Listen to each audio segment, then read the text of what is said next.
So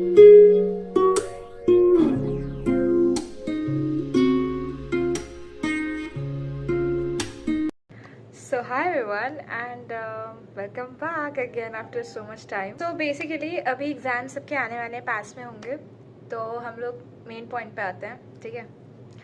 या so the main topic of this video is कि let's suppose एक कोई प्रोग्रामिंग लैंग्वेज है, आपको वो नहीं आती है and most probably if you're in first year, तो इस टाइम पे आपकी वो लैंग्वेजेस होंगी सी मेनली, राइट?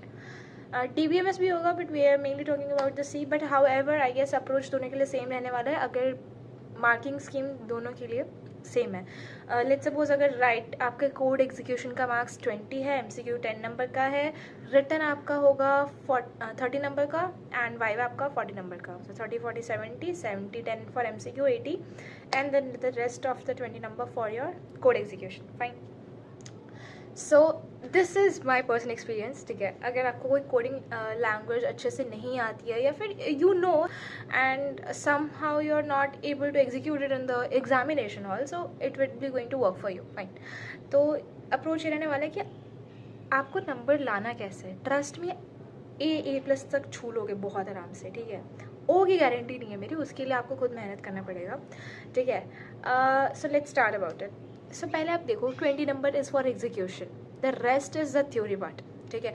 कोड आपको कुछ भी लिखना होगा, सो यार उसके लिए आपको थोड़ा बहुत अगर बेसिक अप्रोच भी अच्छे से आता होगा, so you can figure out कि यार लिखना क्या है इसमें, ठीक है? अगर कुछ कंसेप्ट पूछा है कि आपको इनम का कंसेप्ट पूछा है, स्ट्रक्चर का पूछा है, so you should remember all those things, ठीक है? So now coming towards the main part which is the viva. Because अगर वाइवा अच्छे से हो जाता है आपका सिक्योर्ड, उस पर आपके नंबर आ जाते हैं, तो आपको एग्जीक्यूशन में भी उसी के अकॉर्डिंग नंबर लगने वाला है. I guess you know the pattern. Fine. If you don't know the pattern, I will be attaching the document. Fine. Now listen, 40 number का वाइवा है. सो स्टार्ट GPT को प्रॉम्प्ट दे देना, चैट GPT को syllabus दे देना और बोल देना ये मेरे एग्जाम में आने वाला है ये सारे टॉपिक, एंड मुझे इसके अकॉर्डिंग वाइवा दो, एक चीज़ भी नहीं छूटनी चाहिए. और आप ये चीज़ पता है कहाँ पे डालोगे GPT में? होमवर्क सेक्शन में ना आएगा एक, जैसे साइड में ना आप देखना जो नेविगेशन बार होता है, जो मेन्यू, वहाँ पे ना एक होमवर्क का ऑप्शन होगा, वहाँ पे जा करके अपना ये सिलेबस डालना एंड सारा यूनिट एक ही बार में डाल देना एंड वो यूनिट वाइज आपको वाइवा दे देगा, ठीक है? हाउ एवर जैसे ही एक यूनिट का वाइवा आपका खत्म होता है, ठीक है, उसके बाद वो बोलेगा can I switch to the next unit. उसी टाइम पूछ लेना कुछ बाकी तो नहीं है तुम्हारी तरफ से, एंड वंस इट सेज कि it's nothing is left from my side for viva point of view, तब you can move to the next part. So basically what I am trying to tell you till now is that viva के लिए अच्छे से पढ़ लो, हर unit से आपको question answers आने चाहिए, ठीक है? वाइवा अच्छे से आने चाहिए and GPT is very good source for that. Fine. Now वो क्वेश्चंस भी आपको देता रहेगा साथ साथ, ठीक है? इफ़ यू टेल इट कि भाई मुझे क्वेश्चंस भी साथ साथ में कराते रहे कि कुछ छूटे ना मेरा, ठीक है? Now the main thing is viva तो हो गया, अब रिटर्न में क्या लिखोगे? बिकॉज 30 नंबर का वो भी है, 50 नंबर का वन क्वेश्चन, 50 नंबर का दूसरा question. So the thing is आपको बहुत सारे बेसिक्स अच्छे से आने चाहिए, ताकि अगर कुछ भी पूछ रहा है उसमें तो आप खुद से कुछ बेसिक्स भी अगर डाल देते हो कि ऐसा ऐसा होता है, ये अप्रोच रहने वाला है, तो नंबर आपको मिल जाएगा. पूरा नहीं मिलेगा, but how ever something is better than nothing. Fine. तो कोशिश करना 30 में से 20 नंबर ला दो किसी तरह, ठीक है? जितना भर का भी आपने पढ़ रखा होगा ना, जो भी आता होगा आज तक आपको, जितना भी आपने सेमेस्टर पूरा पढ़ रखा होगा, बोलते ना दुनिया भर का ज्ञान जो भी मैंने ले रखा था मैंने सिर्फ डाल दिया उसमें, अब टीचर के ऊपर है, ठीक है? सो डू दैट, ठीक है? अप्रोच सही रखना. अगर आपको क्वेश्चन पूरी तरीके से नहीं भी आता है या फिर समहाउ वो सही भी है क्वेश्चन, कई बार क्या होता है ना, मेरा कंपाइलर इशू हो गया था, नहीं चल पा रहा था, ठीक है? Sometimes this also happens, but it's not कि ये होने ही वाला है, इट कुड हैपन. फाइन. तो अगर आपका ऐसा भी इशू आ जा रहा है, सो मेक श्योर कि आपको अच्छे से वो रिटन पार्ट एग्जीक्यूट करना आता हो. कोड मशीन में नहीं हो पा रहा, इट्स ओके, बट रिटन अच्छे से कर देना, ठीक है?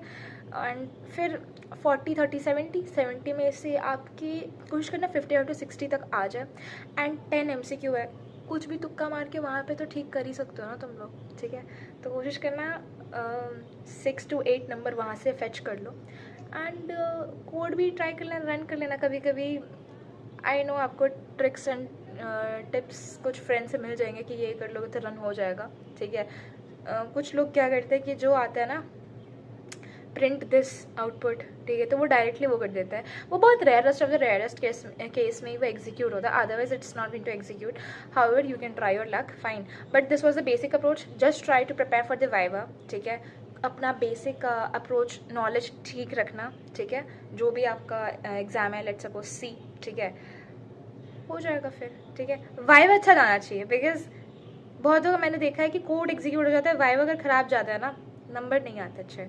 सो viva is very important. 20 number का नहीं हो रहा एग्जीक्यूट, इट्स ओके, तुम 40 नंबर पर पहले ध्यान दो, ठीक है। और एक चीज़ और, अगर आप लोग को जानना है कि पढ़ना कहाँ से है, ठीक है, तो 2 सोर्सेज बताऊंगी, ठीक है। आप कोड विद हैरी सर का जो प्लेलिस्ट है ना सी लैंग्वेज का, वो फॉलो कर लेना, उसमें से क्वेश्चंस आए थे। बट हाउएवर अगर आप नियो कोलैब रोज़ प्रैक्टिस करते हो अच्छे से, नहीं भी तो खुद से क्वेश्चंस कर लेते हो, या फिर यू नो कि क्या क्या क्वेश्चंस है उसमें, तो वहीं से उठ के आते हैं एग्जाम में मोस्ट प्रोबेबली, ठीक है, जहाँ तक मैंने अभी तक पेपर देखा है एंड सुना है, ठीक है। इससे बाहर नहीं आता है, एंड वहीं की मटेरियल को रेफर कर लेना, it will be sufficient for you, ठीक है। एंड बाकी तो मैंने आपको बता दिया कैसे सिक्योर करना है, ठीक है। And one important thing, next semester के लिए अपने वेकेशन में अच्छे से प्रिपेयर कर लेना, OOPS and DSA in C++, ठीक है। That's all, don't take stress, मिलते हैं अगले वीडियो में, बाय बाय।